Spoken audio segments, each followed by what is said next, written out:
Hello, I'm Harley Schlanger from the Schiller Institute. Welcome to our webcast for today. It's October 11th, 2018. Our webcast will feature, as always, our founder and chairman, Helga Zepp LaRouche. We were just reviewing events prior to this webcast, and there's so much going on as we come now with less than 5 weeks to the midterm election in the United States, which is going to be an extraordinarily important moment in determining whether the American people are going to step up to the responsibility of joining the new paradigm or whether they're going to succumb to the demoralization and the media control. We're also seeing things that the LaRouche movement is famous for, which is economic forecasting. And Helga, why don't we start with that? We saw a very big drop in the stock market yesterday. There's jitters on Wall Street, anxiety around the world. What's going on? Well, the system is disintegrating, and it's just a question of time when this will happen. Now, I find it very remarkable that the IMF is pronouncing the famous D word. Remember that the D word was never to be mentioned because the markets supposedly follow the psychology of the markets. And when you mention the word depression, then that could bring it on. So was the tale. But now the IMF meeting in Bali in Indonesia has been a warning that challenges are to be faced. Otherwise, the second Great Depression would be looming. Now, I find this really remarkable, and I think what they're trying to somehow prepare the population that the thing is really coming down. I mean, this stock market plunge of more than 800 points, I think something like 820. You had President Trump, who basically said the Federal Reserve is crazy by their interest rate policy, which caused a complete reaction by Lagarde and so forth. But he kept repeating it twice. He said the situation is much too tense to continue this. Naturally, this is the reason why you have the reverse carry trade from the emerging markets, which was mentioned by the IMF as the biggest threat to the system. And the second biggest threat, maybe on an equal level, being the indebtedness. Now, obviously, Lagarde also mentioned that the indebtedness of the governments, the corporate firms, but also other categories like student loans and car loans, and all of this is 60% higher than it was in 2008. Now, then in addition to all of these things, you have the collapse of the real economy, with, for example, the home building peaked in the United States in January and has been in a free fall. And since about May, this was also the case for copper and timber. All of these have lost between 15 and 20% since the beginning of the year. So this is, all are markers, that this thing is not continuing. And then you have naturally, on top of that, the growing fight between the EU and the Italian government. You had the famous letter or infamous letter by the two EU commissioner, Moscovici and Dombrovski, to the Italian government, warning them that their intention not to stick to the EU-imposed budget cuts of only budget deficits of only 2.4%, that this would not be allowed, which naturally was the trigger for a run on the Italian bonds. And as a result, the spread between the Italian and the German values have gone up to 300 points. And it is generally said if it goes up to 400, basically that means that the Italian have to pay 3 and more percent to refinance their loans, and that actually could really all contribute to a crisis. Now, on top of it, by the 15th of this month, that is in 4 days from now, the Italian government will publish the details of their budget. And it is expected that the rating agencies immediately afterwards will put out, some rating, in all likelihood, downgrading the Italian bonds, which then, or downgrading Italy as a country, which then basically, depending how they are formulating it, if the outlook is, basically neutral, people say, this could just go through. But if they put a negative outlook on it, then that could lead to a big banking crisis. Actually, not only of Italy, but of the entire Western financial system. Now, it is clear that some of these people in the European Central Bank and EU Commission obviously think that they can, force the Italian government to capitulate, that they can control the consequences of this. But this is playing with fire, because you have a highly, highly volatile financial system. And, I can only say in 2008, the whole world was more or less unprepared for the crash, because they were not listening to the warning which my husband had already put out very clearly on the 25th of July in 2007. This was 1 week before the secondary mortgage crisis in the United States exploded. And he had said at that time, this system is finished. All we can see now is how it comes down. And people didn't listen to it. So the crash occurred in 2008, and they didn't draw any conclusions out of their own mistakes, and just kept pumping money, quantitative easing. And, basically all these instruments of the central bank are now completely exhausted and used up. And contrary to 2008, where everybody was unprepared, those people who are now trying to cause the Italian government to capitulate and continue with the austerity, which, the Italian government was voted in because they rejected that austerity. So if they push too hard, I think one should not forget that both Italian government coalition parties, the Lega North and the Five Star Movement Party, they have Glass-Steagall in not only their party program, but also in the coalition treaty. Now, obviously, the Italian government knows what they're up against. They have seen, speculators moving in on countries, driving them into the ground. So they are relatively careful. And, they're not saying anything terribly provocative. But, if somebody from the outside pushes them into a crash, I would not exclude the possibility, or I would actually say it's quite probable, that they would implement Glass-Steagall as a self-defense. So it is quite different than 2008. And, I think that the only lesson one can draw out of all of this is we need to amplify our efforts to go for a new Bretton Woods system, which we have a campaign on internationally. We have a petition. This has been signed by many people in the meantime, and I would urge you, our viewers, sign this petition, get it around, prepare anybody elected officials, mayors, parliamentarians, congressmen, to prepare for Glass-Steagall, and not only that, but the 4 laws of LaRouche. Because unless we reorganize this entirely bankrupt financial system in an orderly fashion, the danger is an uncontrolled collapse. So, we need a new Bretton Woods system. We need Glass-Steagall. We need to get rid of the casino economy. We have to have credit for the financing of the real economy. And we have to have a new credit system to basically finance investments on a multinational level among all the countries of this world, to get the world out of this danger of a depression. So if the IMF talks about the danger of the Great Depression, people should take it to heart.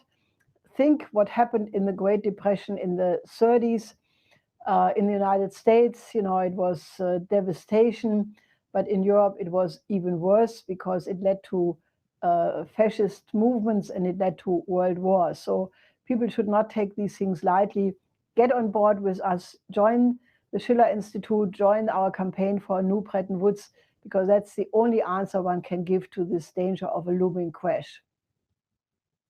What I found interesting, I had a chance to read through the executive summary of the IMF report, and there were two omissions they were there in a sense, but they didn't really acknowledge them, both of which your husband was out in front of for many, many years in dealing with the IMF.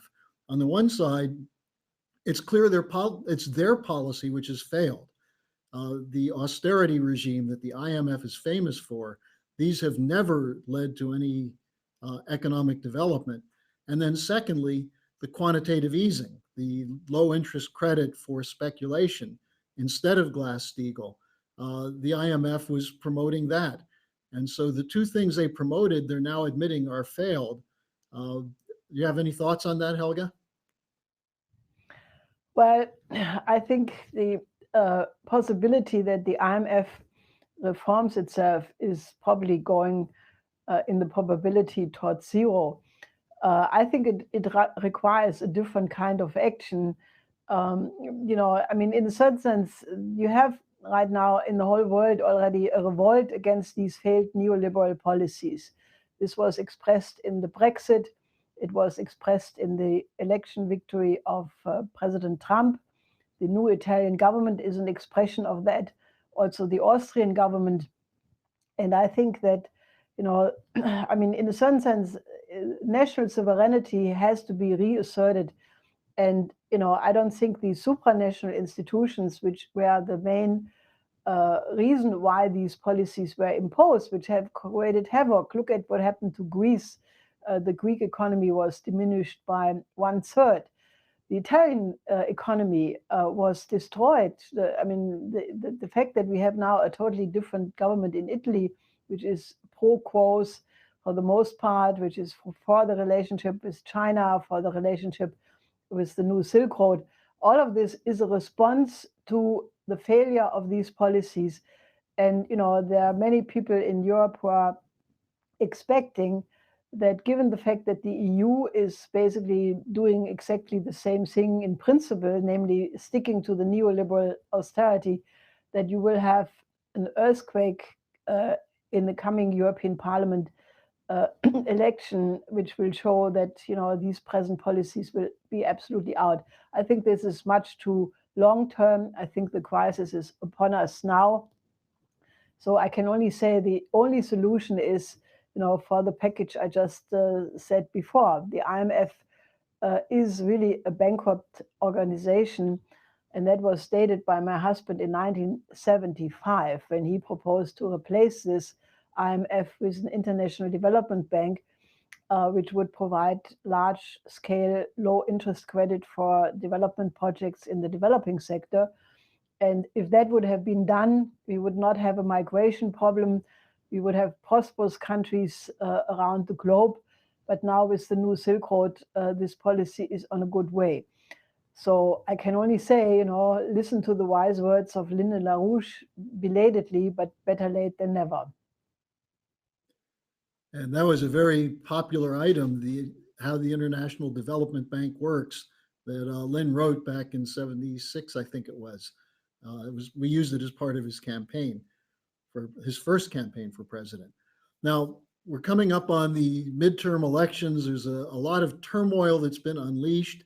What's clear is that Hillary Clinton has not learned anything from the results of November 2016. You have a real civil unrest that's being built deliberately because the Mueller case, the Mueller Russiagate story, is collapsing. So this can become a very dangerous situation. Let's start with what Trump said. Trump said the Democrats have gone crazy. I assume you would share that assessment, Helga. Well, if, the calling for violence is a sign of insanity, then I would agree with him. And, it's funny, but, I was looking at the German media, and they all portray this fight, this very hot situation in the United States, as if, it's all just electioneering by Trump, that he calls the Democrats a mob. But, it is a fact that Maxine Waters already some months ago called on everybody to face the Trump cabinet members off whenever you see them. There were some actually violent incidents. People were not served in restaurants. And, also some other Democrats have basically called, that you should be in their faces, be in the faces of the Trump camp. And that has created a complete hysteria, which was amplified by the Kavanaugh case, where, basically even Alan Dershowitz, who said himself that he is a liberal Democrat, he said that the attempt, for example, Senator Feinstein and Eric Holder, they said that, basically Kavanaugh should not be accepted, that, this would put into question the legitimacy of the Supreme Court. I mean, this is really incredible. Dershowitz then correctly said, forget it. Kavanaugh is now a Supreme Judge, and he will be there his lifetime. This was due process, and the Democrats should go back to being civilized and not not violate all the norms and the rules. So, I mean, this is incredible. I mean, I'm not an expert on American constitutional questions, but it seems to me if the Senate or some senators are putting into question the legitimacy of the Supreme Court, this is heading towards a constitutional crisis or some kind of a state crisis if these people are not stopped. So I think they have lost all the barriers, and they have lost all senses of limits. I mean, this is a complete hysterical situation, and I can only say that I mean, this is very dangerous. And we have said many times that Trump is being attacked. Essentially, I mean, you can pick on tiny points here and there, but that's not the point. The main reason why Trump is being attacked is because he tried to get the relationship with Russia on a good basis. He had a very successful summit in Helsinki with Putin. And at least in the initial phase, he had an excellent relationship with China and Xi Jinping. And that is why the geopolitical establishment went absolutely crazy. I mean, they are, as a matter of fact, escalating their campaign both against Russia and against China in unprecedented ways. And it is the question of war and peace. And people should really understand that the Democrats have really gone crazy on the issue of Russia and also China. And they should not fall into this trap, because in the consequence, this would mean World War III. One of the other important points, I think, is that what we're seeing is people, again, like George Soros, funding these rent-a-mobs. And Soros, of course, has been involved in this for many, many years. And I believe, Helga, you first identified the operation against Trump after the election as similar to the color revolutions that Soros combined with people like John McCain, the National Endowment for Democracy, the Clinton State Department, to run coups and regime changes throughout the former Soviet bloc countries. So I think we're now seeing that what you said about the color revolution is totally accurate, including the danger of a Maidan Square type chaos being unleashed. Senator Rand Paul said yesterday that he fears that there could be assassinations. So is this pretty much what you had seen 2 years ago, this color revolution scenario? Yeah, because whenever you have George Soros involved in such, and he financed, according to reports, 50 million to a private group, which, according to these reports, was caused into or called into being by a senator not named, but the individual involved was formerly an aide to Senator Feinstein. So the speculation actually goes in this direction, and this was an outsourcing of the whole Steele operation to a private group, basically using 50 million so that this could go on after Steele was officially fired from his liaison with the FBI. Now, this is incredible. I mean, I think this will all come out. And, also following the James Baker testimony, which even if it was behind closed doors, nevertheless, what came out in various Fox TV programs and various other revelations, that it was Michael Sussman, the lawyer of Hillary Clinton and the lawyer of the DNC, which was the original trigger for the whole Russiagate affair. Now, I mean, I find this absolutely incredible. And I can only, hope that the American voters draw their conclusion out of it, because that means that the Hillary Clinton campaign was involved with a foreign power, namely Great Britain, against, her opponent in the election campaign, and then afterwards, basically against an elected president. Now, I don't find this very democratic, to say the least, to use these kinds of Secret Service methods, deep state methods, to work against your own president who has been democratically elected. Now, this, in my view, is the biggest scandal. And if it is all coming out, if all the documents are being declassified, I think it will go down in history as the biggest scandal in American history. And that is what's at stake with this midterm election.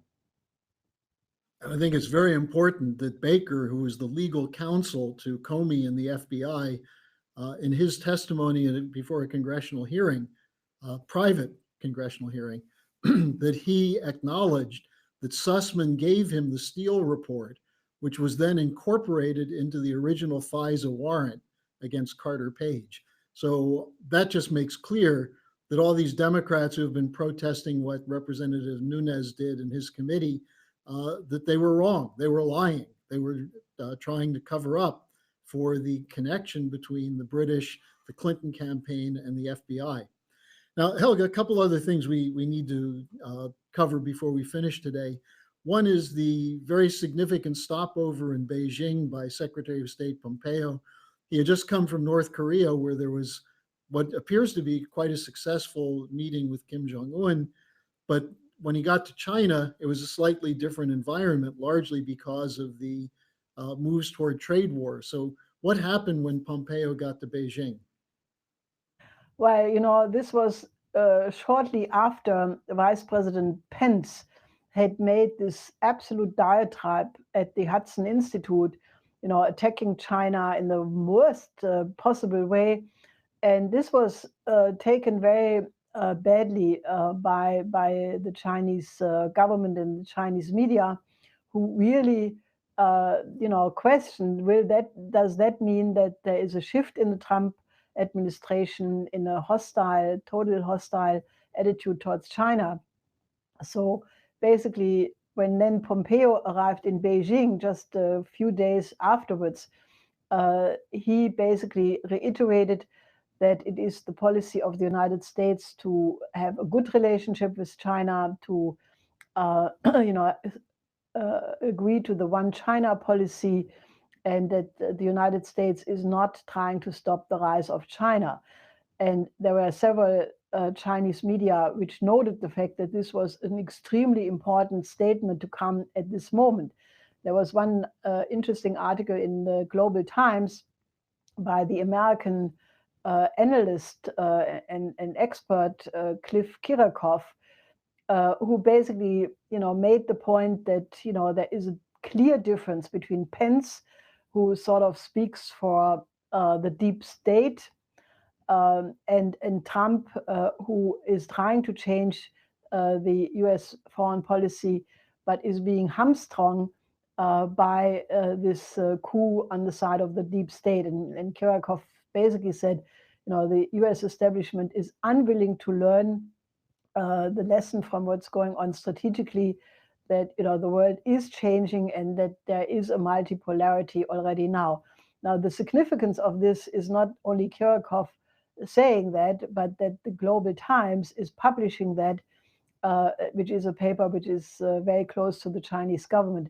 So I think it's important that the Chinese are still, despite the trade war and the escalation coming from ridiculous like Elizabeth's economy, who already was on a rampage in 2014, came out with another major piece accusing China of basically all kinds of things. I don't need to repeat this stuff. And I already in 2014 said that Elizabeth's economy is obviously has an economy class mind if she says these things, and obviously she has not improved since.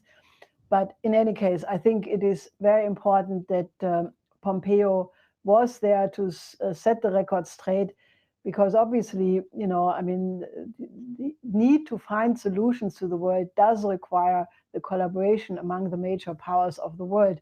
And those people who are pushing this insane confrontation, like Hillary Clinton did in her speech in Oxford, where she was on an absolute rant against Russia. These people should really not be listened to at all.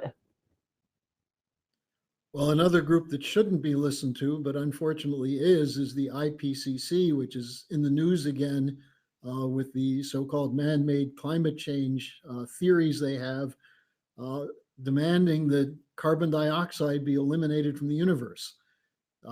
This goes back to the campaign you waged against the British-backed German figure Schellenhuber, who has been pushing these policies, and now it looks as though this is going to be aimed as a dagger at the heart of the German auto industry.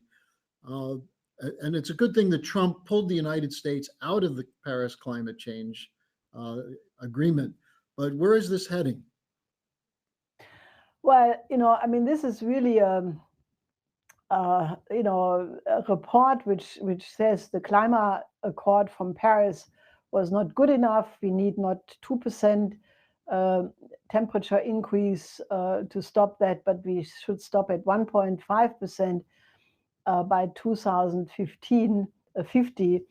And obviously, this is basically what Schellenhuber had put out some years ago with the Great Transformation, as he called it, the decarbonization of the world economy, getting rid of nuclear, getting rid of coal, oil, gas, just go to renewable energy sources. And there, I think, it is very, very clear that, what my husband has developed in terms of the cohesion and the correlation between energy flux density in the production process and the relative potential population density, which can be maintained with that energy flux density, means that the goal which Schellenhuber set forth, that basically the Earth can only carry 1 billion people, that is what they want to now put back on the agenda. And I think it's a desperate effort by the forces of the empire against Trump, who has promised to reindustrialize the United States, especially against the new Silk Road, against the Belt and Road Initiative, which now is the new spirit, which has captured, more than 100 countries already who work with the Belt and Road Initiative to their benefit. And it's an effort, to really throw a monkey wrench into this dynamic. But I think it's desperate. I think it's dangerous, but I don't think it will work. I don't think that these people will convince China, India, Latin America, Africa, the Asian nations, even some of the European nations, to lie down and die, because this is what that would mean. I think it's dangerous anyhow, because you can see that it's meeting a mass hysteria on the CO2 question. First of all, we have long debated that the CO2 emission is really a minimal factor in the climate change. The climate change is taking place. There's no question about it. But as we have documented many times in the past, it has to a very large extent to do with the position of our solar system in the galaxy. And it is, long-term cycles from ice ages to warming periods. And, within that you have still smaller fluctuations. And this is determining the climate. So the whole discussion of of that CO2 emission of men is causing these climate changes is just completely absurd. Now it's very dangerous because, as you can see, this brainwashing of the population in Europe, for example, one day after the IPCC put out this quack report, the EU environmental ministers met and they decided that the CO2 emission from cars should not be 30% like they had previously planned, but it should be 35%. And the German government, which basically initially said 30%, then agreed to this compromise. And it's just crazy. Now, what will that do? The boss of VW, the largest German car maker, today came out and said that if this aim is being implemented to have 35% cut in the car emissions of CO2 for cars, then this will cost alone for VW 100,000 jobs. And that's just one car maker. Now you can add all the other ones and you will end up with millions of people going unemployed and the whole industry collapsing. Germany as an economy is already on extremely fragile grounds because of the exit from nuclear energy. And if they now are pushing to eliminate coal altogether, this will be the death of Germany as an industrial country. And, obviously we will make a big campaign against that. Now, there is a big worry because, obviously, for example, Poland is 90% dependent on coal in terms of its electricity production. And, if they force countries to implement that, you will have a populist explosion in the next vote, if not earlier. So this is all completely crazy. And it should be stated very clearly that with the presently existing technologies, for a very long time, the world population cannot be maintained without coal. And there are safe and modern coal plants which are completely environmentally friendly, and it's completely motivated by not the environment, but by an anti-population attitude. I mean, we had put out in 2015 a report, global warming has nothing to do with science, but it is a policy of population reduction.